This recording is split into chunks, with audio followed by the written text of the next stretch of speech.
Hi guys, Jessica here, and today I want to tell you about a skill that has become pretty useful in my life. Sushi is one of our absolute favorite foods and something that we eat pretty regular. I mean, I love sushi so much that I even named my cat Sushi. Please don't eat me. But here's the thing about sushi, it can get kind of pricey. So today I want to show you how to make sushi all within the comfort of your own home. With some practice and some patience, you can make sushi with just a few simple tools and fresh ingredients. Sounds like making sushi would be kind of a complicated process, but it's not as hard as you think. Let me show you.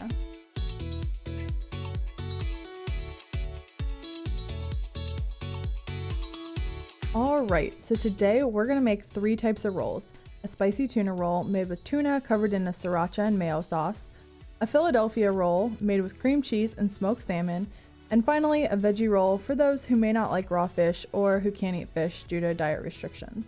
First things first, you're going to want to purchase some short grain sushi rice. This can be found either online or in a local Asian grocery market. In order to make your rice, you can either use a rice maker or just a pot on the stove. If you're using a rice maker, you probably have a cup like is pictured on your left.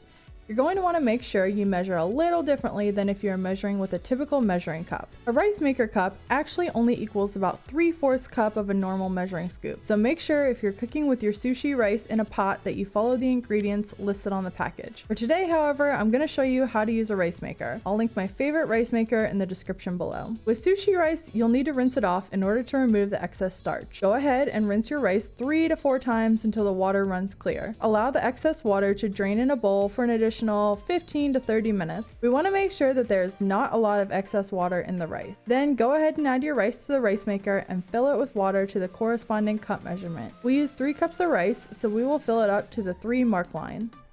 Go ahead and set your rice maker to cook. I set mine using the default settings for white rice. While that's cooking, we're going to go ahead and prep our fillings for the sushi rolls.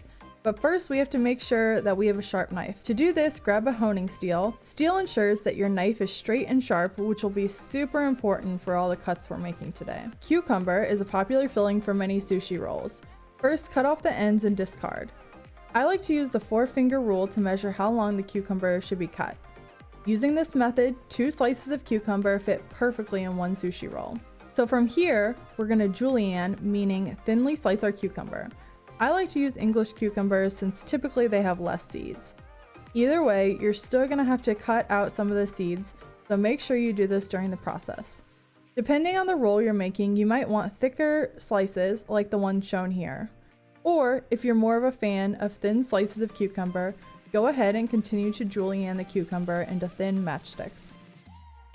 Up next, we've got our carrot. The easiest way to julienne a carrot is to cut off the 4 sides in order to make a cubed block. This will keep the carrot steady while you cut the thin julienne slices.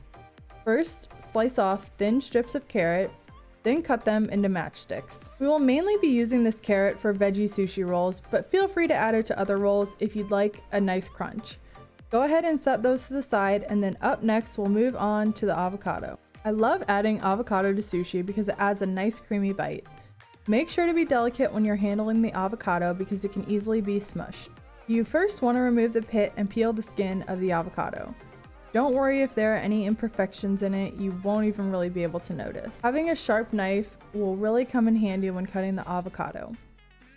Quickly run just the tip of your blade and make thin slices of avocado. Since we'll be using avocado for both our veggie roll and spicy tuna roll, we'll go ahead and cut both halves. Be sure to wash your hands in between each of the different vegetables that you prep. During the process of making sushi, it's very important to keep not only your workspace clean, but also your hands. Since everything will be eaten raw, cleanliness is super important throughout this process. Alright, so up next we've got the cream cheese, which is definitely not an element of traditional Japanese sushi. However, today we're going to use it for our Americanized version of a Philly roll. Now it's time for the fish. Be sure to keep the raw fish in the refrigerator up until the time that you start to prepare it. With a clean, sharp knife, we're going to go ahead and carefully slice the fillet in half. Be sure to watch your hands during this process so you don't cut yourself. Most raw fish can be sourced from a local grocery store or Asian market. Be sure that your fish is rated Sushi-Grade, which means that your fish was flash frozen to certain temperatures in order to kill off the bacteria and make it safe for raw consumption. With this tuna, we're just going to dice it into about 1/4 inch pieces. In order to make the sauce, Mix mayo and a little bit of sriracha, then combine it all together and allow the mixture to sit and rest in the refrigerator while you prepare the other ingredients. We also have some smoked salmon that came pre-cut that's already resting in the refrigerator. Alright, now our rice is done. We're gonna go ahead and pull that out and give it just a little bit of a fluff. You're gonna wanna make sure that you don't smash your rice, since part of the key to a good sushi roll is fluffy rice. Now it's time to add flavor to our rice. Go ahead and mix rice vinegar, sugar, and salt, then heat them up in the microwave for about 45 seconds until they are all incorporated together. I just added the hot rice to a 9x13 glass dish in order to help it cool. Add the hot vinegar mixture to the hot rice and mix it together. Traditional Japanese sushi had fermented rice that helped preserve the fish they ate. One day, they tried eating the fermented rice along with the fish, and thus sushi was born. Go ahead and store the rice in the refrigerator with a damp cloth over it. Be sure to keep your sushi rice in a temperature-controlled space under 41 degrees Fahrenheit in order to keep the rice safe for consumption. Now comes the fun part, assembling the rolls. Before you get started, go ahead and lay out all your ingredients. Next, you'll want to get a bowl of water and add just a little bit of rice vinegar to it. I'll show you what that's used for in just a minute. The first roll we're going to make is our spicy tuna. Grab a sheet of nori, which is a seaweed part of sushi, and cut it in half.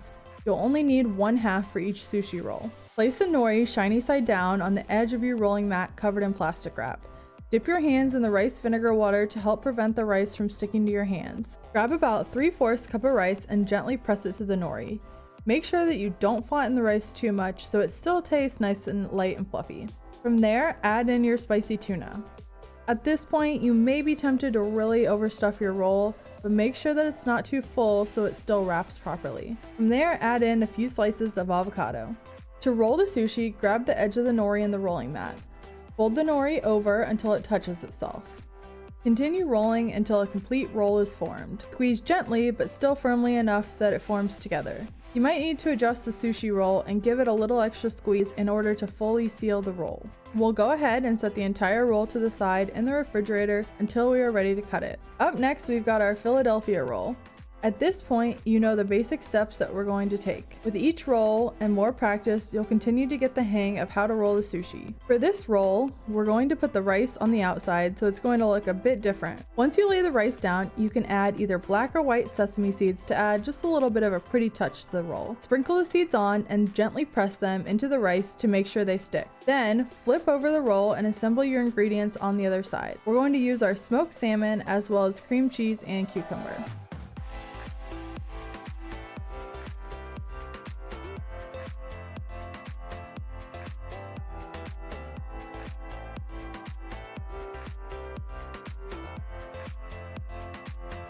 Finally, our last roll is going to be the veggie roll.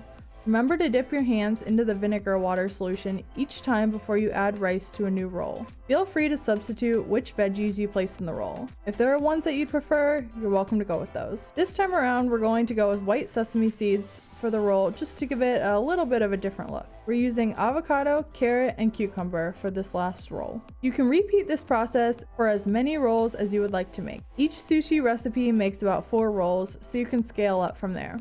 Finally, you'll want to grab your sushi rolls, your knife, and a damp cloth. Rub your knife on the damp cloth to get it a little bit wet in order to prevent the sushi rice from sticking to the knife. Continue to rub the knife on the damp cloth before each cut. Depending on your roll, you can determine how many slices you would like. Continue slicing until all your rolls are cut and ready to be plated. If you'd like, add some wasabi and pickled ginger and nicely plate your sushi rolls. Then grab some chopsticks and dig in. I'll link all the tools that I use as well as the ingredients for each of the sushi rolls in the description box below. Don't forget to check out my blog post for some additional information. Thanks for watching, see you later!